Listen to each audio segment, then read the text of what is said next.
Good afternoon, everybody student. Bharatbhai વ્યાસના જય શ્રી કૃષ્ણ, જય માતાજી. આપણે જમીનના પ્રકારો જોતા હતા. એમાં પીટની જમીન પછી આપણે રણ પ્રકારની જમીન જોઈએ. રણ પ્રકારની જમીન એટલે શુષ્ક અને અર્ધ શુષ્ક વિસ્તારમાં રણ પ્રકારની જમીન જોવા મળે. એમાં રેતી અને ક્ષાર તત્વ વધારે હોય, સેન્દ્રિય તત્વોની ઉણપ હોય. ગુજરાતમાં કચ્છ અને સૌરાષ્ટ્રમાં રણ પ્રકારની જમીન જોવા મળે, જે રેગિસ્તાન રણ વિસ્તાર છે. રંક રાહ સોંપ. હવે રણ પ્રકારની જમીન ક્યાં આવેલી છે, કયા પોષક તત્વો મળે, કયા પાક લઈ શકાય, એ ટોપિક આપણે જોઈએ. તો રણ પ્રકારની જમીન, કાગડો ચાલ્યો ગયો, એનો બર્થડે હતો, એ આવ્યો અને બધા પક્ષીઓ એમ કહે છે અમને પીડા નહીં આપતો, રંક રાહ સોંપ. કાગડો એમ કહે છે કે હવે હું તમને છોડીને ક્યાંય નહીં જાઉં, મારી આ ભૂલ મને માફ કરો, રંક રાહ સોંપ. એટલે રણ પ્રકારની જમીન એ કચ્છમાં આવી, રાજસ્થાનમાં આવી, હરિયાણા, સૌરાષ્ટ્ર અને પંજાબમાં આવેલી છે. હું તમારી રક્ષા કરીશ, તમે મારી રક્ષા કરો, આપણે સૌ સાથે મળીને રહીએ. રક્ષા, એમાં ક્ષાર તત્વ વધારે હોય છે. રણ પ્રકારની જમીનમાં કયા તત્વો વધારે? ક્ષાર તત્વ. રક્ષા. અને તમે જ્યારે મને બોલાવશો ત્યારે રજૂબા, હું હાજર થઈ જઈશ. આપણે સૌ એકબીજાની સાથે હળી મળીને રહીશું. રજૂબા, જ્યારે બોલાવીએ કોઈ પણને તકલીફ પડે, રજૂબા. એટલે રણ પ્રકારની જમીનમાં જુવાર અને બાજરી વધારે. રણ પ્રકારની જમીન શુષ્ક અર્ધ શુષ્ક વિસ્તારમાં, રેતાળ જમીન કચ્છ, રાજસ્થાન, હરિયાણા, પંજાબ, સૌરાષ્ટ્રમાં જોવા મળે. એમાં ક્ષાર તત્વ વધારે હોય, જુવાર અને બાજરીના પાક લઈ શકાય. રણ પ્રકારની જમીન માટે એક સરસ મજાની પંક્તિ છે: આવળ બાવળ બોરડી, નહીં કેરડાનો પાર, ખાવા જુવારના રોટલા અને આશવિનાની છાશ. આ રણ પ્રકારની જમીન. હવે આગળની જમીન આપણે જોઈએ, જે જમીન પર્વતીય જમીન છે.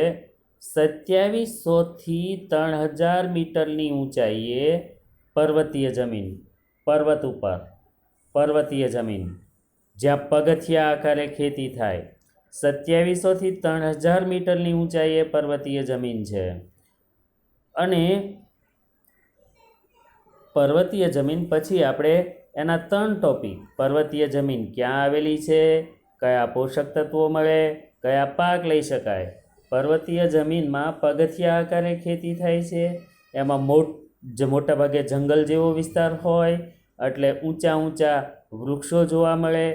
એમાં સેન્દ્રિય તત્વો વધારે હોય પર્વતીય જમીનમાં. પક ઉદા અહીં ક્યાં આવેલી છે, કયા પોષક તત્વો જોવા મળે અને કયા પાક લઈ શકાય, એ ટોપિક આપણે જોઈએ. પક ઉદા અહીં. હવે અહીંયા જ તારે રહેવાનું છે, અહીં જ, પછી ક્યાંય જવાનું નથી. બોલ, તું શું કહેવા માંગે છે? પર્વતીય જમીન કાશ્મીર, ઉત્તરાખંડ, દાર્જિલિંગ, અસમ અને હિમાચલમાં આવેલી છે, જે મોટાભાગે પર્વતો છે. કાશ્મીર, ઉત્તરાખંડ, દાર્જિલિંગ, અસમ અને હિમાચલ પ્રદેશની અંદર પર્વતીય જમીન આવેલી છે. કયા પોષક તત્વો? એટલે પર્વતીય જમીનમાં સેન્દ્રિય તત્વો વધારે હોય. પર્વતીય જમીનમાં કયા પાક લઈ શકાય? ચીડ, પાઇન અને દેવદારના પાક લઈ શકાય. ચીડ, પાઇન અને દેવદારની વનસ્પતિ જોવા મળે છે. આટલા ટોપિક જોયા પછી લેટેરાઇટ જમીન વિશે જોઈએ. તો લેટેરાઇટ જમીન એનો રંગ લાલ દેખાય. લેટેરાઇટ એટલે પડખાવ જમીન. ભારે વરસાદથી જમીનનું ઉપરનું પડ ધોવાઈ જાય. ભારે વરસાદ પડે, જમીન ફળદ્રુપ જ હોય, પણ ઉપરનું પડ ધોવાઈ જતાં લેટેરાઇટ જમીન બને.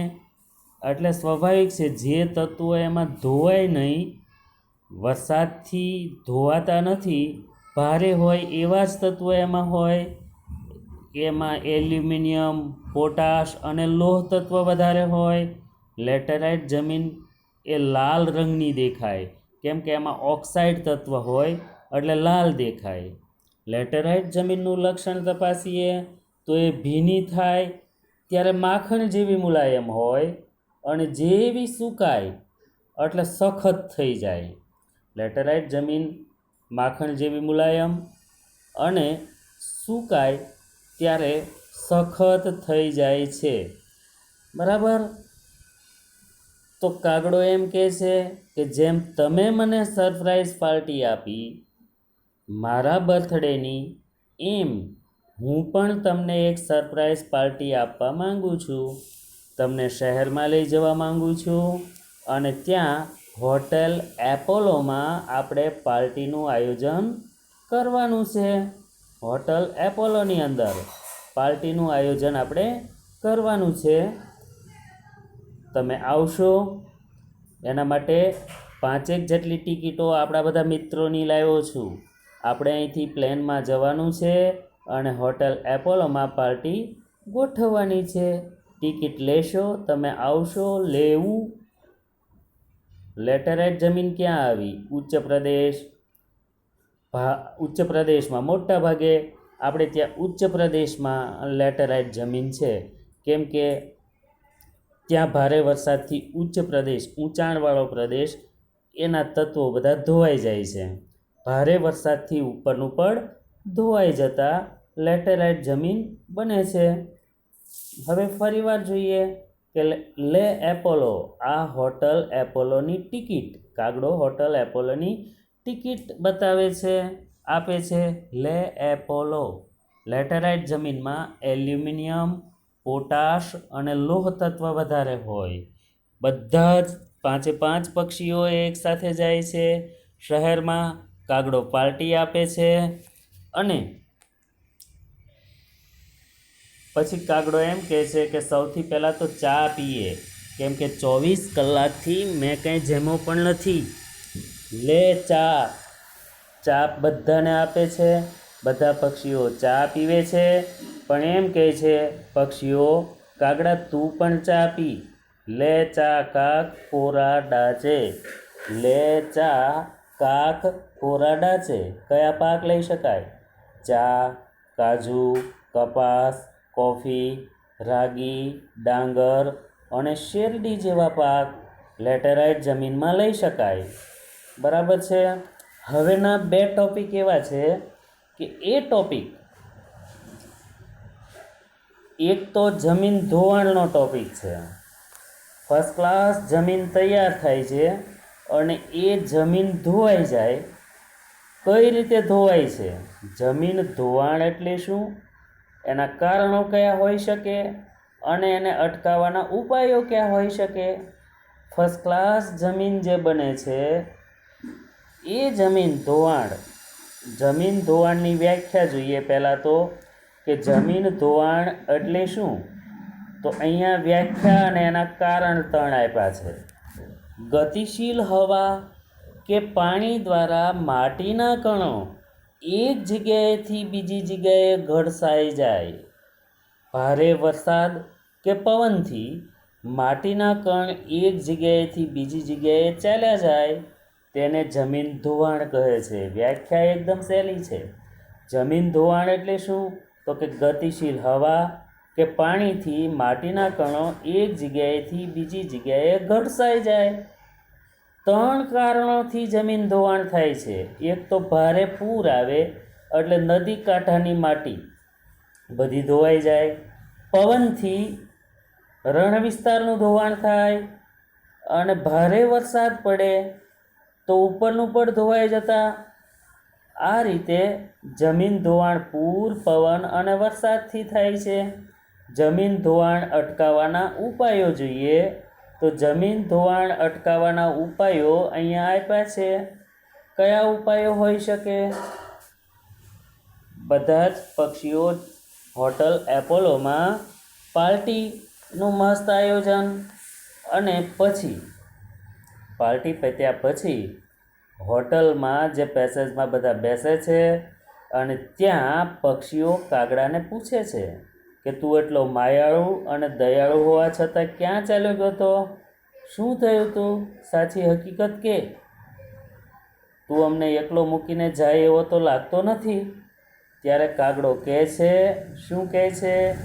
એમ કહે છે કે હું ભલે શહેરનો કાગડો છું, પણ મને વાંચતા આવતું નથી, એટલે જંગલમાં આવતી ટ્રેનમાં બેસવાને બદલે બીજી ટ્રેનમાં બેસાઈ ગયો અને દૂર મોટા સિટીમાં જઈ ચડ્યો.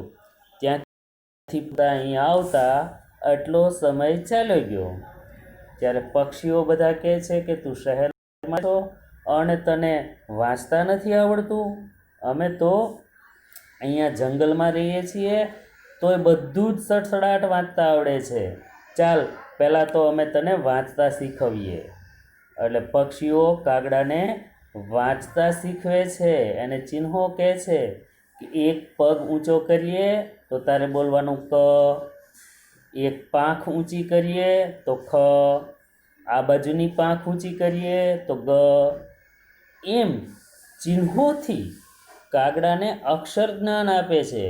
ચાવી બની જમીન ધોવાણ અટકાવવાના ઉપાયો. ચઢો પાંખે પઢાવું. પાંખના ચિહ્નો જોઈ અને ચાલો અમે તને ભણાવીએ. ચઢો પાંખે પઢાવું. તો એક પછી એક ઉપાયો જોઈએ. તો ઉપાયો કયા છે? પહેલો ઉપાય, ચરાણ પ્રવૃત્તિ પર અંકુશ મૂકવો. જે પશુ ચરાણ, કેમ કે પશુ જ્યાં ચરે એ જમીન ખરાબાની ભૂમિ થઈ જાય. ચરાણ પ્રવૃત્તિ પર અંકુશ. જ્યાં ઢાળવાળી જમીન છે, ઢાળવાળી જમીનમાં પગથિયા આકારે ખેતી કરવી. ઢાળવાળી જમીનમાં કઈ રીતે ખેતી કરવાની? પગથિયા આકારે ખેતી. ચઢો. પછી પાણીના વહેણમાં, જ્યાં નદીમાં ભારે પૂર આવતું હોય અને પાણીના વહેણમાં જ્યાં ખાડા પડ્યા હોય ત્યાં આડ બંધ બાંધી દેવાના. ખાડા જ્યાં પડે ત્યાં કેવા બંધ બાંધવાના? આડ બંધ બાંધવા. પાણીના વહેણમાં ખાડા પડ્યા હોય ત્યાં આડ બંધ બાંધવા. પછીનો ઉપાય, ખેતરની માટી વહી જતી અટકાવવા. ખેતરમાં વરસાદથી માટી વહી જાય તો એ વહી જતી અટકાવવા માટે આ ઉપાયો. ચઢો પાંખે પઢાવું. ચરાણ પ્રવૃત્તિ પર અંકુશ મૂકવો. ઢોળાવવાળા વિસ્તારમાં પગથિયા આકારે ખેતી કરવી. પાણીના વહેણમાં ખાડા પડ્યા હોય તો આડબંધ બાંધવા. ખેતરની માટી વહી જતી અટકાવવા પાળા બાંધવા. પાંખે પઢાવું. પછીના ઉપાયો, ચઢો પાંખે પઢાવું. ખેતરની માટી વહી જતી અટકાવવી હોય તો પણ પાળા બાંધવા. પછી પડ ધોવાણ, જમીનનું ઉપરનું પડ જે ધોવાઈ જાય છે એ પડ ધોવાણ અટકાવવા માટે પણ પાળા બાંધવા. ઢાળવાળા ખેતરમાં ઊંડી ખેડ કરવી. ઢાળવાળી જમીન હોય તો ચાસ આડા પાડી ઊંડી ખેડ કરવાની અને વૃક્ષારોપણ કરવાથી પણ જમીનનું ધોવાણ અટકાવી શકાય. આ રીતે ચઢો પાંખે પઢાવું. હવેનો છેલ્લો આ લેસનનો પ્રશ્ન છે, ભૂમિ સંરક્ષણ એટલે શું અને ભૂમિ સંરક્ષણના ઉપાયો જણાવો. ભૂમિ સંરક્ષણ કોને કહેવાય? ભૂમિ સંરક્ષણ એટલે શું, એના ઉપાયો? તો ભૂમિ સંરક્ષણ કોને કહેવાય? જમીનનું ધોવાણ અટકાવી અને તેની ગુણવત્તા જાળવવી એને ભૂમિ સંરક્ષણ કહેવાય.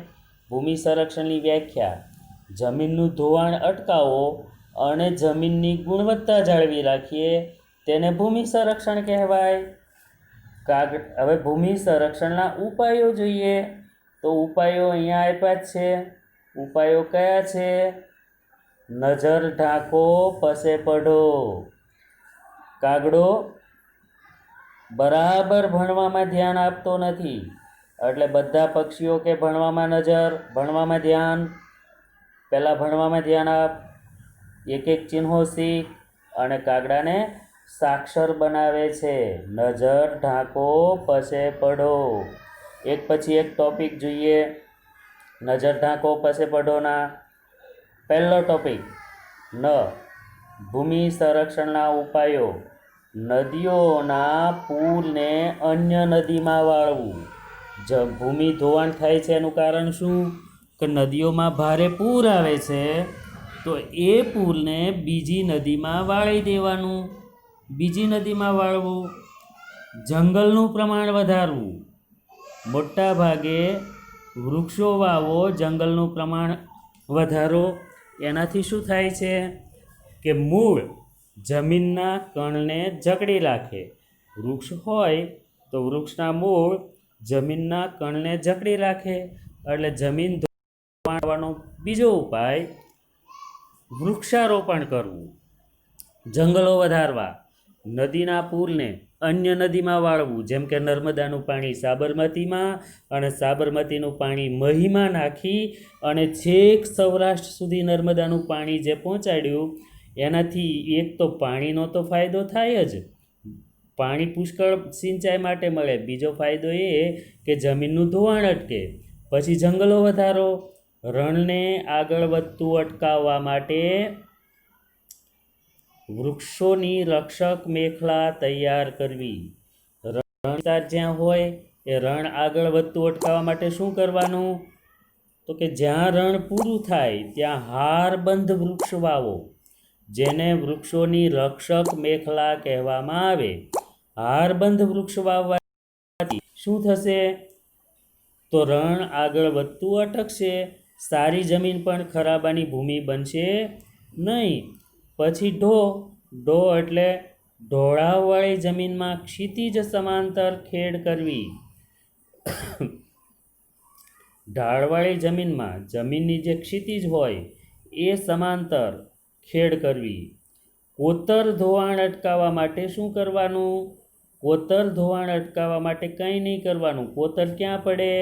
તો નદીઓમાં પડે છે.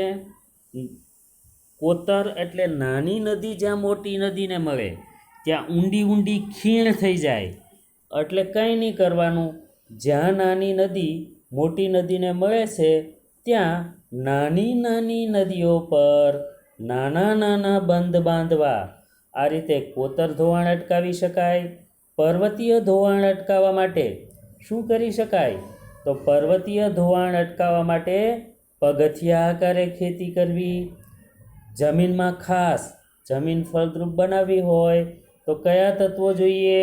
સેન્દ્રિય તત્વો, વનસ્પતિના પાન, પ્રાણીના મળમૂત્ર, ટૂંકમાં કુદરતી ખાતર. તો સેન્દ્રિય તત્વો ઉમેરીને જમીનની ફળદ્રુપતા જાળવી રાખવી. નજર ઢાંકો પસે પ એટલે પશુઓથી થતું ચરાણ અટકાવવું. અને ઢાળવાળો ઢોળાવી પ્રદેશ હોય ત્યાં વૃક્ષો ઉછેરવા. આ રીતે ભૂમિ સંરક્ષણ થઈ શકે.